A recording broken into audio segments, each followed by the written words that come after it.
No pictures. No pictures. Now to new developments involving that woman on trial, accused of pretending to be an heiress, stealing hundreds of thousands of dollars to live a life of luxury. Both sides wrapped up closing arguments Tuesday. ABC's Whit Johnson is here with the details. Whit, good morning. Janae, good morning to you. She had to fake it until she could make it. Those words from the defendant's own attorney, who claims she never intended to commit a crime. But prosecutors call her a fraud and a liar who would do almost anything to prolong her life of luxury.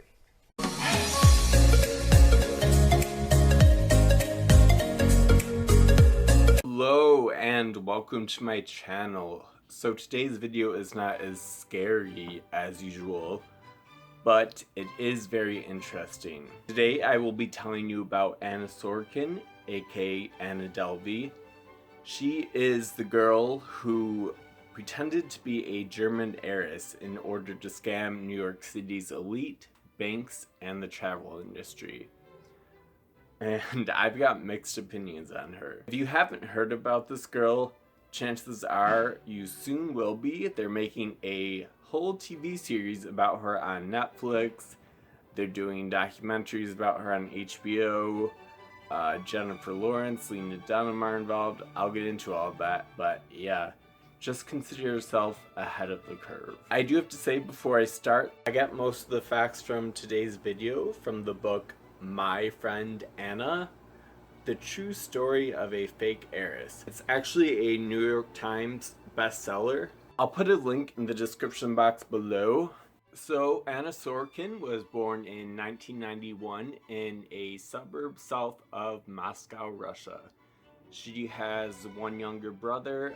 Her father worked as a truck driver and her mother owned a convenience store before she sold it to become a housewife. So basically as average, basic as you can be. And there's nothing wrong with that. When Anna was 16, her and her family moved to Eschweiler, which is a small town near Cologne, Germany. The kids at Anna's high school in Germany described her as a quiet and shy girl whose German was awful. Nicht gut. She did have a few friends though, and they were obsessed with the movie Mean Girls, and Anna in particular idolized the movie's villain, Regina George. Mean Girls icon Regina George is the undisputed ruler of North Shore High. The queen of the plastics has all the trappings of a monarch. Her name Regina is Latin for queen, and she wears the spring fling crown. 13 royalty. But in fact, the tyrant Regina is not a queen by rights. As her arch-nemesis Janis tells us when we're first introduced to her, Regina George is an evil dictator. if we break down Regina's techniques of controlling her fellow students, we get insight into the anatomy of a dictator. She's power-hungry, manipulative, glamorous, angry, and totally compelling. That's really interesting. So she wasn't really a bully in the traditional sense, but Anna freaked a lot of the other kids out. Like, there'd be this girl who would show up with bruises every day and no one would know where she got it from, and it turned out she got them because Anna was pinching her and giving her those bruises. Have you even heard of that? That's like new to me. Anyway, after Anna finished high school, she moved to London to attend Central St. Martin's Art School. She actually didn't end up finishing. She dropped out and moved back to Germany, and she interned at a PR firm in Berlin for a bit. In 2013, she moved to Paris so that she could intern for this magazine called Purple, which is a fashion and art magazine. Anna made friends with a lot of very important people at Purple, including the editor-in-chief. She got to go to Fashion Week in Paris. She got to go to all these swanky parties and meet all these like rich people and get a taste of that kind of life. Eventually Anna was let go from Purple, but by then she had developed quite the liking to the rich culture that she had become a part of, and she was not about to let that go. So she moved to New York City and took on the name Anna Delvey. So Anna Delvey was the heiress to a $64 million fortune. Her father was either a Russian diplomat, Russian oil person, antique collector. It really depended on who she was talking to, but it was clear that she came from money. Anna had actually written up this 85-page business plan, and she apparently took it quite seriously. She wanted to open the ADF, or Anna Delvey Foundation, and she wanted to do it at the Church Missions House, which is actually a historical building in New York. She wanted to have this Soho members only kind of place where there would be an art gallery, a bar, theater, and it would just be very exclusive. So, armed with her business plan and some fake receipts from a German bank, Anna went to Citibank and somehow successfully managed to convince them to give her a $100,000 loan for her foundation. She then moved into the Beekman Hotel.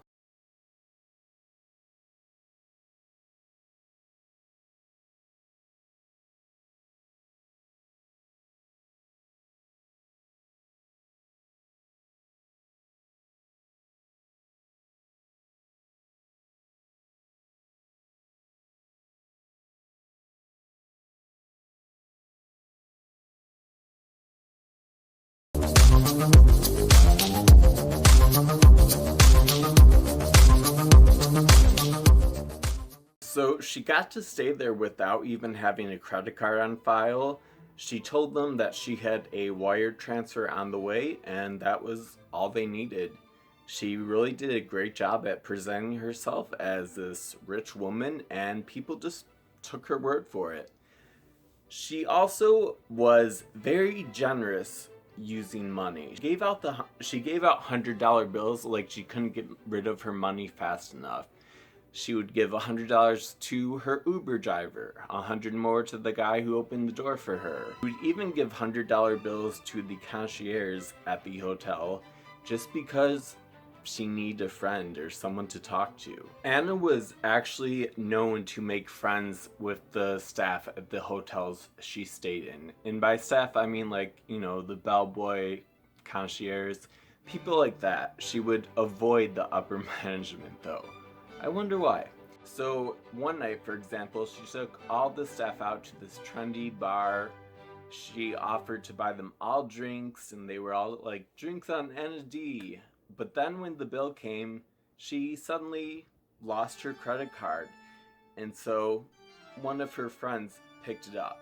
This was just one of many of Anna's scams that she did often. She would forget her purse or her wallet.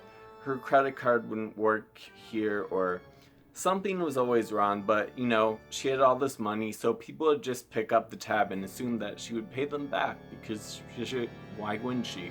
She had all this money. Another way Anna kept her lifestyle afloat was by cashing bad checks, and then she would move the money to another account before it could be cleared and figured out it was bad. Are you taking notes? She was just really good at moving money around to different accounts so that she could pay for things, but not actually pay for them, if you know what I mean. Anna quickly became big on the New York party scene. She would somehow talk her way into these really exclusive clubs and exclusive parties, and she would make friends with these elite rich people and celebrities. Became super close to this girl named Rachel. Claiming to be a German heiress with a $67 million trust fund, she talked her way into exclusive New York parties and nightclubs, which is how she met Rachel Williams in 2016, then a 28-year-old photo editor at Vanity Fair magazine. Why do you think she was able to sort of walk into rooms and sort of do what she wanted? To some degree, probably because she's a young white female. Also, a lot of it had to do with her specific charm. She seemed good-willed. 25-year-old Anna treated Rachel to drinks and dinners at exclusive restaurants and even $300 a pop private fitness sessions. I liked her, and so we had a lot of fun together. So these rich people thought Anna was a bit odd. For someone who came from all that money, she definitely didn't act like it. She apparently had a blunt way of speaking. I mean, what New Yorker doesn't? But I guess to these rich people, she came off as rude and even offensive sometimes. And some people stayed away from her because of that. But I think that everyone agreed that Anna was the most confident person they had ever seen. When there's a party with a big celebrity there or an important person and everyone was afraid to go up to them, Anna would just waltz right up to them, no problem, and start a conversation like nothing. She walked around these exclusive clubs and parties like she owned them. Anna made friends with Macaulay Culkin, Farmer Bro Martin Shkreli. In case you forgot who that is. In Brooklyn, federal officials are holding a press conference at this hour after arresting Martin Shkreli. He's the pharmaceutical company CEO who achieved a lot of notoriety for hiking the price of a life-saving antiviral drug 5,000% on. Now he's being charged with unrelated allegations of securities fraud. CNBC. Yeah, so he's the guy who hiked up the price of HIV drugs and caused all this outrage. Anna got a lot of flack for hanging out with him from her rich friends because he was kind of a pariah at that point. But she would always stick up for him and say, he's just ripping off the insurance companies and the system. He's not actually hurting real people. And something tells me that's probably what Anna told herself to justify her scams. Would she be completely wrong? Anyway, Anna never stayed in New York for very long. She took all these trips to Ibiza, to Venice, Italy. When Anna was on these vacations, she would actually tell people that they were business trips and that she was going to meet Bill Gates and Warren Buffett. When she would return to New York from all these trips, Anna would stay in a new hotel like the W. I'm rich. I'm rich.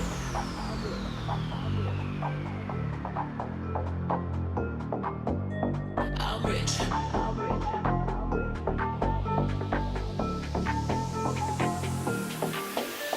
I'm rich. Diamonds on my body rich. Smelling like Versace rich. Dizzy and Beyonce rich. I'm rich. I'm rich. I'm rich. Without ever paying for the hotel that she was in before. She was also friends with Billy McFarland. He was the founder of the Fyre Festival, which is one of the biggest scams of all time. There's documentaries on Netflix and Hulu about it, but that's something for a whole nother video. But he had a townhouse where elite members of his company Magnesis could stay, and Anna was an elite member, so she stayed in his townhouse for a month as well. One of the hotels she was staying in, I can't remember which one, they got a little bit suspicious of her, and they questioned her like, come on, when is this wire transfer coming? She's like, oh, no worries, the wire transfer is on its way, and actually I have a package coming for you guys. And when the package arrived, there was no wire transfer, but there was very fancy champagne with instructions to split it among the staff. One of Anna's favorite hotels was the 11 Howard. It was associated with the building that she wanted to put her foundation in. It also housed the restaurant Le Coucou, which is a 5-star, very fancy restaurant in New York that became Anna's regular hangout place. She and her friends would order up these elaborate meals. Anna was even friends with the chef, so she got them to make her like customized stuff that wasn't even on the menu. And she would just bill it all to her room, of course. So by 2017, Anna's money had dwindled, but she was not about to slow down. She actually chartered a $45,000 flight to and from Nebraska to attend a Warren Buffett shareholder meeting. Also in 2017, Anna needed her visa renewed, so she decided she would take a vacation because she needed to leave the country to do this, apparently. And so her friends were suggesting places in the Caribbean and stuff like that, and she said, no, it needed to be further away or it wouldn't work. And so she settled on Morocco because she had always wanted to go there. Anna invited her friend Rachel, her trainer Casey, and a videographer she hired to document the trip for her. She, of course, would pay for everything. They ended up paying for their own plane tickets because, you know, Anna, something went wrong, or, you know, she's just flighty. They stayed at this 5-star hotel in Marrakech, Morocco, named La Mamounia. They stay in their own private villa with around-the-clock butler service.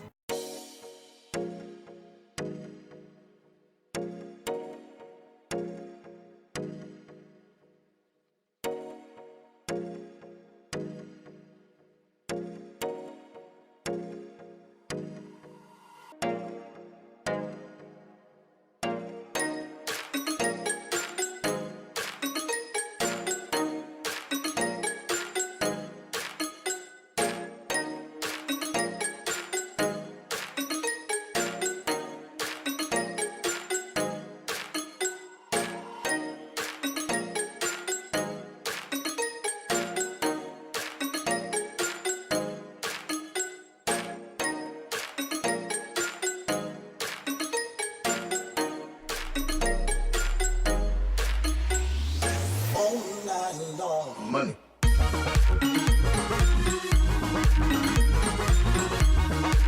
So they were all having a good time. It was a really beautiful place. They were enjoying themselves.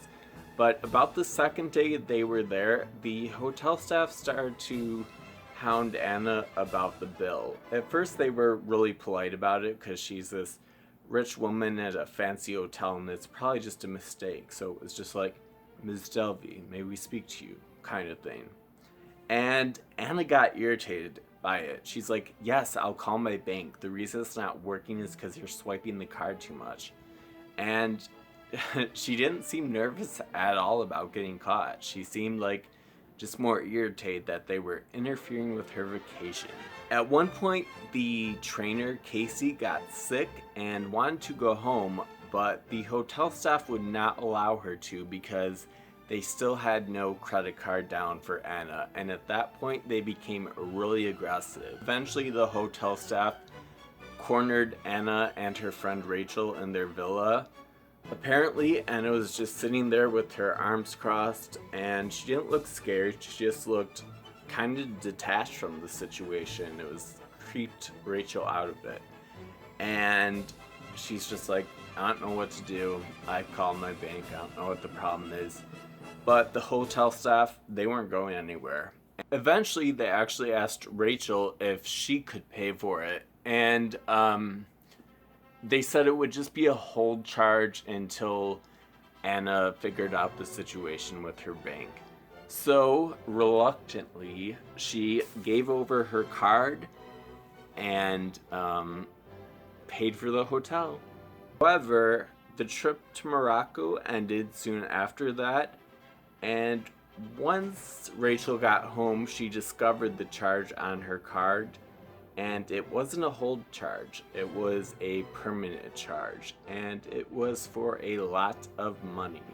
When I land, I get a text message that the whole bill is being charged to my cards. How much? $62,000. $62,000. How did you even wrap your mind around that? It was such a complex, paralyzing moment for me. She owed me more money than I made in a year. What is going on for you internally? I'm late with my rent. I'm late with my credit card payments. I'm like in a lot of trouble.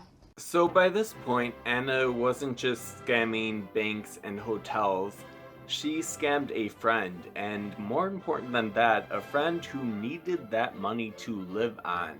So Rachel was really on top of her about getting that money back in ways that the hotels and banks probably weren't. Rachel would text Anna every day, but she always had some kind of excuse. Her purse was stolen, her assistant had problems wiring the transfer, just excuse after excuse after excuse.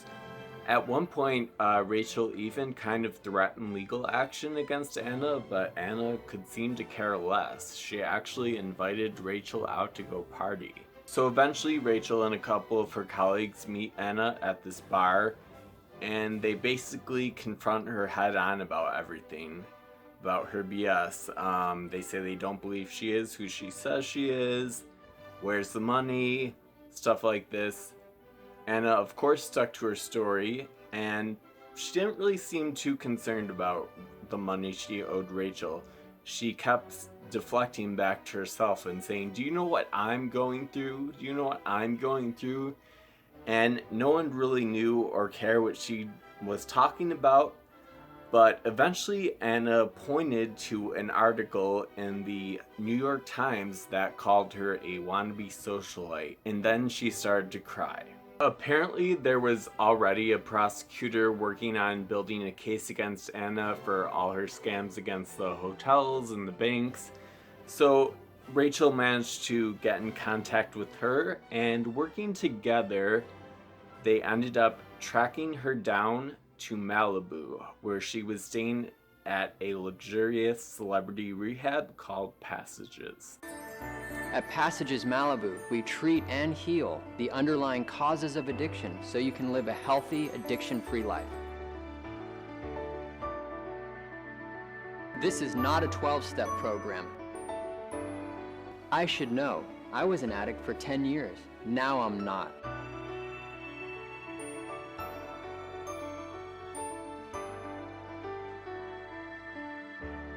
On October 4th of 2017, Anna Delvey, aka Anna Sorokin, was arrested and flown back to New York. Apparently the entire time she said absolutely nothing except to ask an officer for some cleaner for her contacts.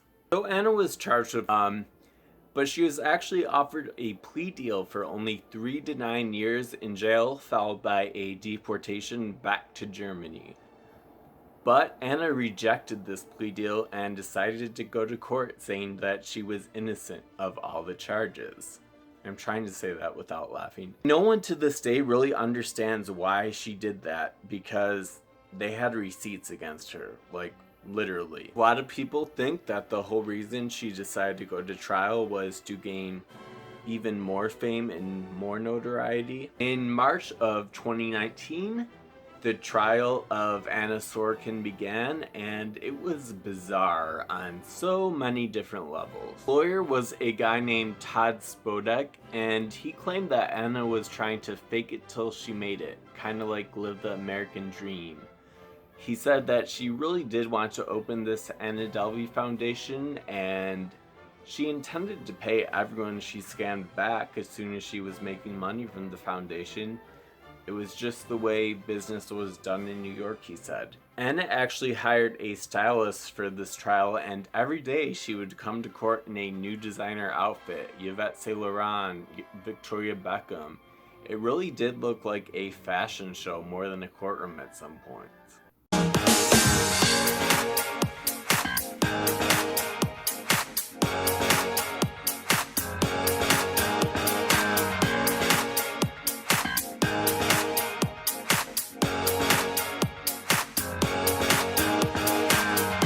And if an outfit chosen was not up to Anna's standards, she would start to cry hysterically. The defendant repeatedly delayed these court proceedings because she was not happy with the clothing that was offered to her by the Department of Corrections. On numerous occasions, the people had to send their witnesses back home and have them come on different days because the defendant was unhappy with the clothing that she had on offer. And in fact, the only time during these proceedings when the defendant genuinely showed any sort of emotion was when she was crying because she was upset about the clothing that she had received from the Department of Corrections. So, of course, Anna was eventually found guilty of most of the charges against her, except for the trip to Morocco when she scammed her friend. She was found not to be guilty of that. I don't see any indication she ever sat in jail thinking about all the cheating, the stealing, and the lying that her phony persona and lifestyle kept afloat for years. And certainly, she didn't think about the people she scammed. But I also understand Ms. Sorokin has a sizable internet following, and she's a trendsetter or an influencer. So I think this sentence should be a message to the defendant and any of the fans out there. If her behavior is unacceptable, there are consequences. I'm not giving her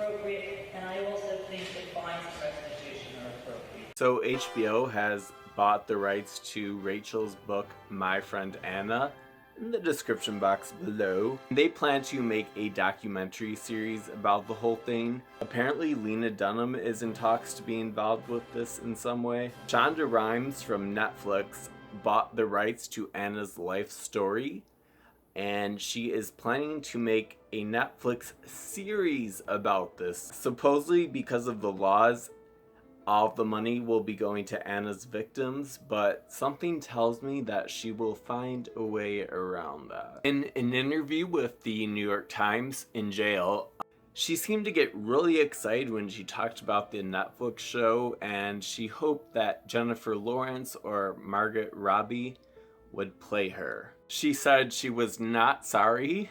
She regretted absolutely nothing and would do it all over again. She just might do some things in a different way, whatever that means. I don't know. Would you be sorry? So far, Anna Sorokin has racked up 13 infractions in jail. She's had to stay in solitary for disobeying guards and getting into all these fights. I can just imagine it now. Someone trying to make her her prison girlfriend and she being, I'm theannadelvey, you will respect me. Alright, so this story has left a lot of people, including myself, with mixed feelings. A lot of people, if you look on social media, are writing the hashtag #FreeAnna on Anna's Instagram and, you know, writing comments on all the videos about her. Hi. I don't think she's Robin Hood. She stole that money for herself, not to give to the poor or anything. But at the same time, I don't feel sorry for anyone in this story. So, I don't know. Let me know what you guys think in the comments. Will you be writing #FreeAnna, or do you think she is in jail exactly where she belongs? Alright, thanks for watching, and I will see you next time. Bye. Smelling like Versace, rich. Drizzy and Beyonce, rich. I'm rich, I'm rich, I'm rich.